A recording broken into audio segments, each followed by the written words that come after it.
Hello and welcome. आप देख रहे हैं ख्याल आपका और मैं हूं आपके साथ अनुज शर्मा। आपका स्वागत करता हूं आपके अपने हेल्थ शो में, जिसका मकसद है आपको हेल्थ से जुड़ी हर एक जानकारी देना। आज से कई समय पहले ऋषि कपूर की एक फिल्म आई थी, बोल राधा बोल। इस फिल्म में कादर खान ने बड़ा दिलचस्प किरदार निभाया है। फिल्म में उनका नाम जुगनू है, पर उस जुगनू को रात में दिखाई देना बंद हो जाता है, जिस वजह से उन्हें कई परेशानियों का सामना करना पड़ता है फिल्म के अंदर। फिल्म में उनके इस किरदार को लोगों ने एक जोक की तरह लिया गया, लेकिन कई लोग ऐसे भी हैं जिन्हें ये बीमारी है, जिसे नाइट ब्लाइंडनेस कहते हैं। आखिर नाइट ब्लाइंडनेस क्या है और क्यों इससे पीड़ित लोगों को रात में दिखाई नहीं देता?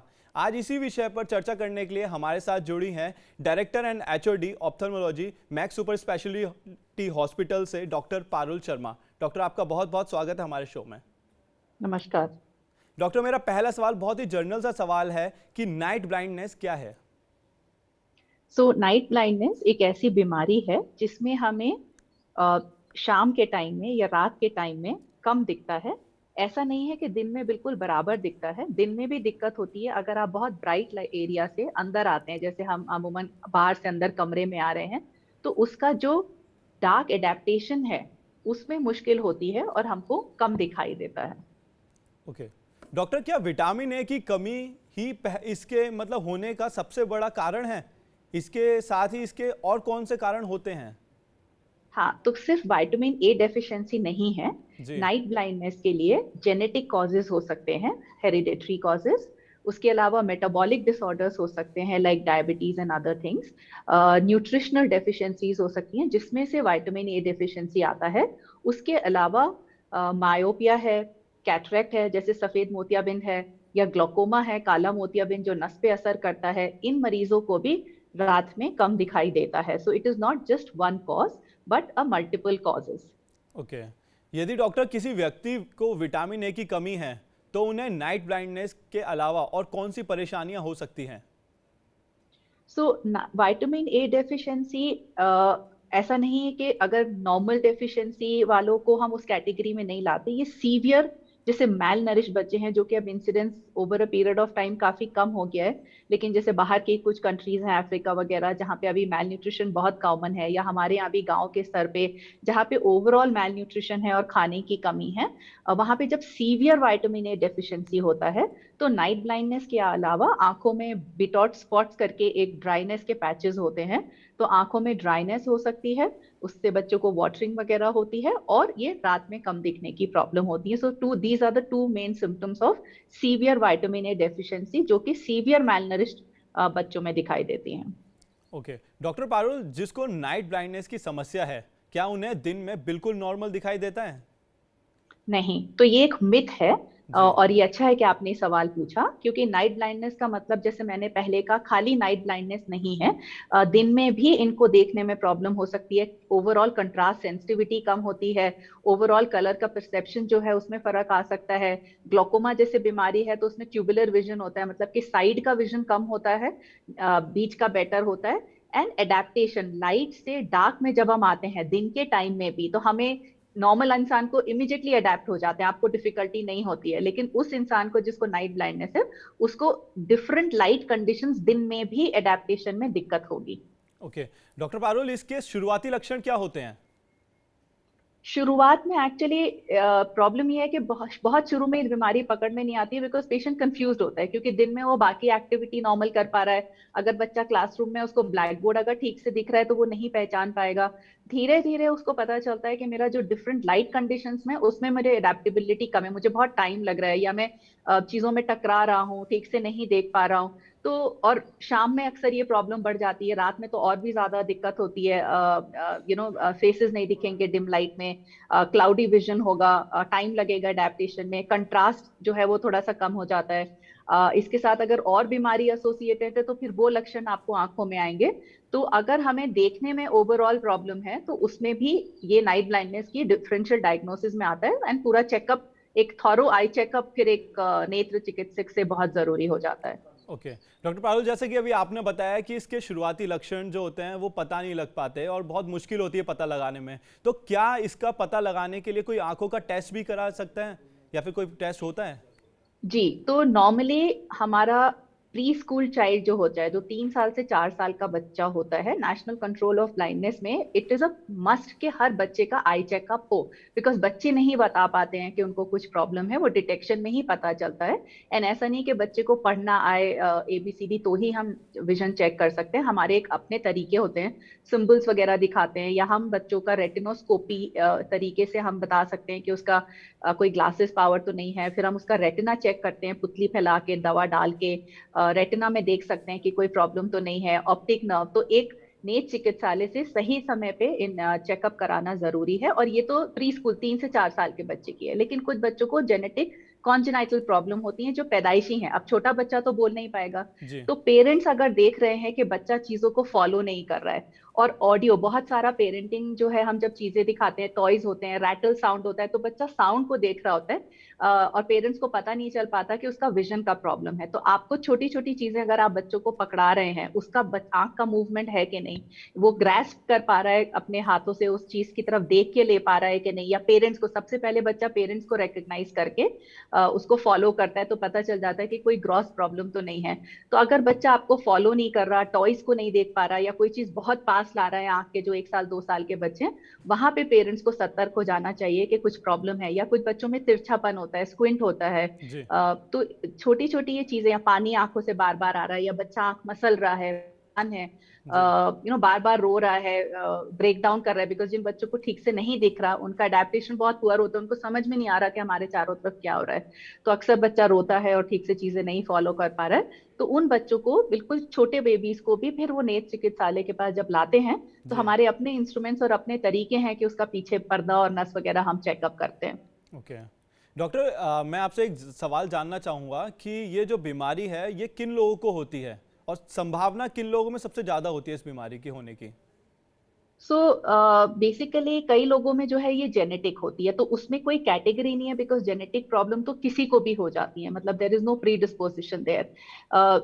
फिर हमने एक कैटेगरी, ये तो जेनेटिक वाले हैं, बिकॉज बेसिकली जो हमारा पीछे आंख का पर्दा है, वो 1 मिलियन नर्व फाइबर्स होती हैं, जो कि रेटिना, जो आंख का पीछे पर्दा है जहाँ पे इमेज बनती है, जी। समझ लीजिए कि एक वो कैमरा है, उसने इमेज कैप्चर करी और फिर वो नस से ब्रेन तक जाता है, एंड ब्रेन बेसिकली उस इमेज को प्रोसेस करता है।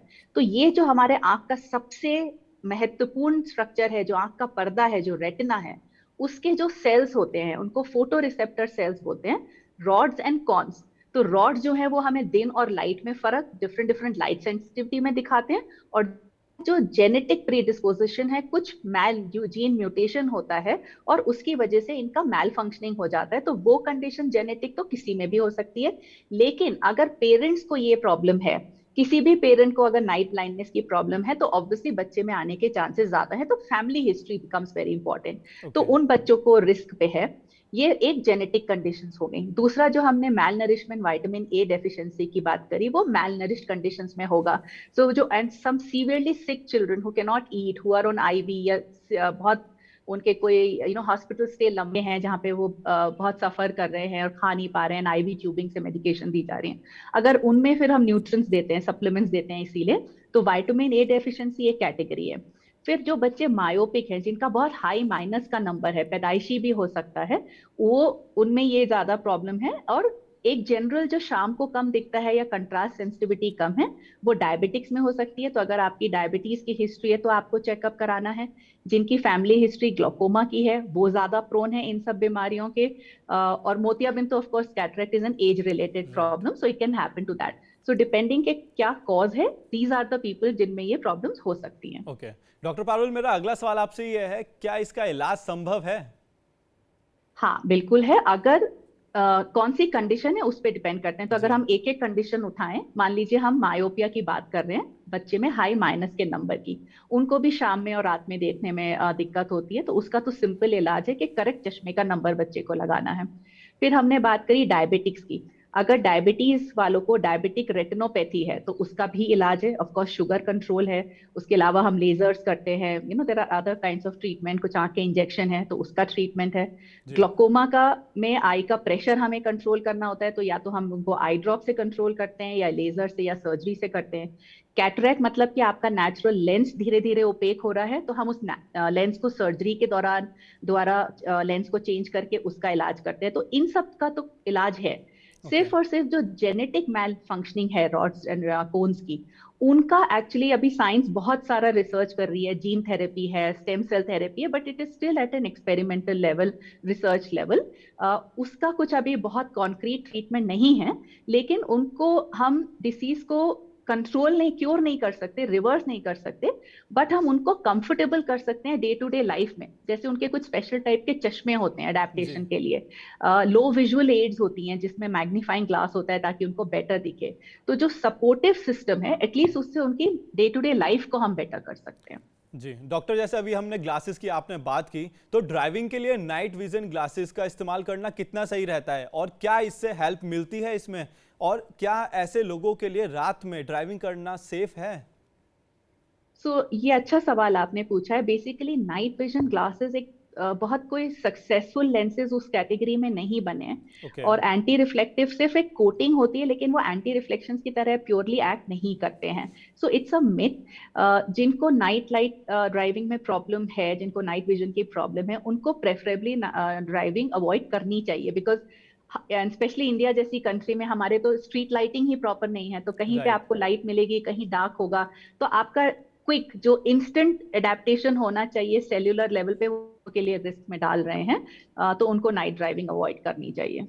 डॉक्टर, मेरा अगला सवाल आपसे यह है, यदि किसी को डायबिटिक रेटिनोपैथी के कारण रात में धुंधला दिखाई देता है, जो अभी हमने बात भी किया, तो उन्हें नाइट ब्लाइंडनेस होने की संभावना कितनी है और उन्हें कौन से आई टेस्ट कराने चाहिए? अगेन बहुत इंपॉर्टेंट क्वेश्चन है ये। हर डायबिटिक को, अगर आपका ब्लड शुगर अच्छा कंट्रोल भी है और आपका ड्यूरेशन ऑफ डायबिटीज 5 साल 10 साल हो चुका है, आपको साल में एक बार बिना किसी लक्षण के, बिना किसी प्रॉब्लम के आई चेकअप नेत्र चिकित्सक से कराना बहुत जरूरी है। बिकॉज डायबिटीज में क्या होता है कि पीछे पर्दे पे माइक्रो लीकेज शुरू हो जाती है। ब्लड वेसल्स जो है, वो खून की धमनियां जो है वो रिसना शुरू हो जाती हैं। तो खून के छोटे छोटे कतरे हैं, तो हेमरेजेस हैं, एक्सुडेट्स हैं, ये लीकेज शुरू हो जाती है पीछे पर्दे पे। और क्योंकि ये प्रॉब्लम पेरिफ्री में होती है, पर्दे के साइड में होती है, तो पेशेंट्स को अर्ली स्टेजेस में पता नहीं चलेगा। जब वो सेंटर में आ जाएंगे पर्दे के, विजन ड्रॉप हो जाएगा या ब्लीडिंग्स हो जाएंगी, बाय द टाइम वो इरिवर्सिबल चेंजेस होते हैं, हम उनको वापस नहीं कर सकते। सबसे इंपॉर्टेंट जरूर कराना है, ताकि हम ये प्रॉब्लम्स अर्ली डिटेक्ट कर लें। जब हम डिटेक्ट कर लेंगे, सबसे पहले तो आता है शुगर कंट्रोल। जितना अच्छा आपका टाइट ब्लड शुगर कंट्रोल होगा, जितनी आपकी लाइफस्टाइल बेटर है, healthy lifestyle which means that walking, exercise, sugar control के अलावा, उससे आपका पर्दा ठीक रहेगा। अगर डायबिटिक रेटिनोपैथी हो चुकी है, उसके स्टेजेस होते हैं, non proliferative, proliferative, severe proliferative. तो उसके स्टेजेस पे ट्रीटमेंट डिपेंड होता है। तो जी। ट्रीटमेंट में जो है वो लेजर करते हैं हम पर्दे पे, ताकि लीकेज और हेमरेजेस स्टॉप हो जाएं। आजकल कुछ स्पेशलाइज एंटी वीजीएफ इंजेक्शन हैं, अगर पीछे पर्दे पे सूजिश है तो हमको ये इंजेक्शन देने होते हैं। जिनका बहुत एडवांस्ड रेटिनोपैथी होता है, उनमें कुछ तरह की सर्जरीज हैं पर्दे को सेटल करने की, हेमरेजेस वगैरह को हटाने की। तो जी टेक्नोलॉजी बहुत एडवांस्ड है और इनके मल्टीपल ट्रीटमेंट ऑप्शंस पॉसिबल हैं। डॉक्टर, आपका बहुत बहुत शुक्रिया हमारे साथ जुड़ने के लिए और हमारे तमाम सवालों के जवाब देने के लिए। आज हमने नाइट ब्लाइंडनेस के बारे में जाना कि कैसे इससे पीड़ित व्यक्ति को अपना ध्यान रखना चाहिए। आज के लिए बस इतना ही। अब हमें दीजिए इजाज़त, हम कल फिर हाजिर होंगे एक हेल्थ से जुड़ा नया शो लेकर और एक नई गेस्ट के साथ। तब तक आप अपना और अपनों का ध्यान रखें और स्वस्थ रहें। चलते चलते हम आपको बताना चाहते हैं TV9 डिजिटल के न्यू इनिशिएटिव TV9 वैन के बारे में। आखिर क्या है ये न्यू इनिशिएटिव, देखते हैं इस छोटी सी वीडियो में। Today, doctors are busier than ever providing care and advice to patients. And the reality is that an average patient now spends much more time in the waiting room than in the doctor's chamber. With such a captive audience, it's time to put their wait time to good use. Introducing TV9 Waiting Area Network that provides premium patient engagement experience through engaging and informative videos. These videos are created keeping in mind an Indian patient seeking medical attention. TV9 Waiting Area Network provides a perfect platform for educating the patients on everything a doctor's practice has to offer while elevating the doctor's brand at the same time. As a doctor, all you need is to have Wi-Fi at your clinic and we'll take care of the rest. We provide you with a TV, a media player, your clinic profile, and a playlist customized as per your practice. Combine all this with the regular news updates from TV9 and you have an awesome branding and marketing tool for your clinic. Write to us at van@tv9.com and we'll get in touch with you to set up our solution at your premises.